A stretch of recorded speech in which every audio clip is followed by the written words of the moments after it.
Good day, everyone. So, let's continue our discussion here in your Module 1, Week 2. So, proceed na tayo kay learning task number 4, by which we are going to identify these following problems. We are going to identify their net force and then identify din natin kung siya ba ay balance or unbalanced force. So, before we start, review muna tayo kung ano yung balance and unbalanced force. So, switch lang ako ng camera so you can see my board and my writings para dito sa ating pagsasolve with your learning task number 4. So, switch lang ako ng cam.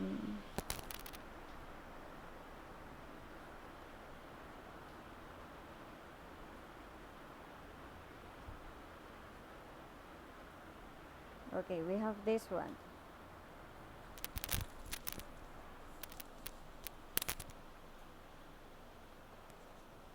So, review muna tayo ng ating balance force. So, pag sinabi nating balance force, ang net force niya is equivalent to 0. 0 yan. To 0 newtons. So, pag pinag-add natin si net force, ang equivalent niya is 0. Pag sinabi nating unbalanced, net force is greater than 0. Okay, let's start with number. So, lakayan ko lang yung screen. So, this one, balance. So, net force ay 0 newtons. Unbalanced force, ang net force is greater than 0. So, let's answer the number 1 question. So, guide ko lang kayo in answering the number 1 question. So, we have here, a boy and girl are pulling a heavy crate at the same time with 7 units of force each. So, what is the net force acting on the object? Then, is the object balanced or unbalanced? So, meron tayong given dyan, which is 7 unit or 7 newtons going on the right side. So, pareha silang tag 7 newtons. So, let's have the number 1. So, going on the right side, so we have the 7 newtons, then another 7 newtons. So, since nabasa na natin si problem, pwede nang lakayin yung screen. Todo na ba ito? Okay. Oh, sagad na pala siya.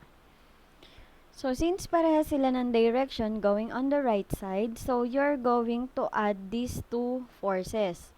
So, ibig sabihin, 7 newtons plus 7 newtons is equivalent to what? Then, kapag ang answer niya ay greater than 0, so, your answer will be unbalanced force. Sulat niya sa gilid, siya ay unbalanced force. Kapag naman ang sagot nito is equivalent to 0, that is a balanced force. Okay, let's proceed with the second problem. Second problem. So, what will be the net force of the object if a boy and girl pull the heavy crate at the same time in opposite direction with 20 units and 10 units of force? So, will the object move? In what direction it will move? Okay, for number 2, so meron tayong 10 newtons going on the left. So, ito yung ating box. Then, 20 newtons going on the right side. So, since it ay opposite in direction, isang papunta kay left, isang papunta kay right, so you are going to subtract those two. So, subtraction yung gagamitin natin na operation. So, 20, pero hindi ganito yung pa-sentence case niya. So, nilagay ko lang to as to indicate, sige, erase ko na, to indicate that you are going to subtract. So, 20 minus 10 is equivalent to what? Then, kapag ang answer ay 0, that is a balanced force. Kapag naman greater than 0, that is unbalanced force. Okay, next. So, number 3. So, suppose a girl pulls the heavy crate with 10 units of force in the same direction as the girl. So, what will be the net force that will act on the object? So, will the object move? So, dito sa kanina natin, may question din sa number 2 kung magmo-move daw yung object. So, once na ang problem natin is na-classify as unbalanced force, pag ito yung naging answer nyo, ibig sabihin, there is motion. Pag naman ang naging answer nyo is a balanced force, so ibig sabihin, there is no motion or walang movement na nangyari. Okay, for number 3, so we have here dalawang tag 10 newtons going on the left side.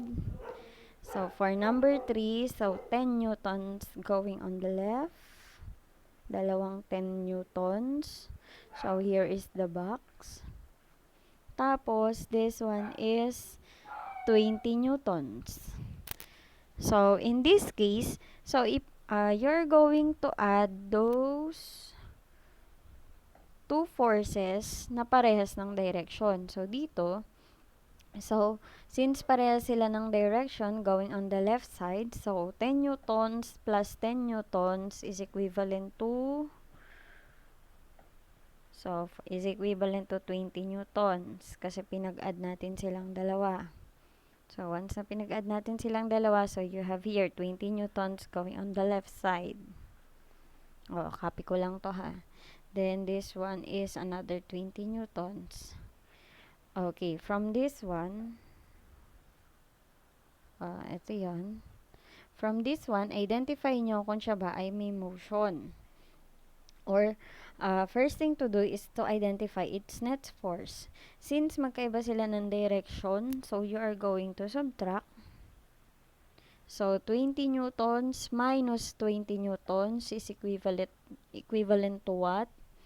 And then, identify nyo yung net force. Kung siya ba ay equivalent to 0, siya ay balance. Then, kapag greater than 0, siya ay unbalanced. So, ibig sabihin, kapag ang answer nyo is balance, automatic, there is no motion. Pag unbalanced, there is motion. Okay, so that will be your learning task. Ayan, si learning task number 3. So, this one. Number 3 for module 1, week 2. So, if there is any questions, PM na lang sa akin para ma-answer ko agad. Then, check for my next video for learning task number 4.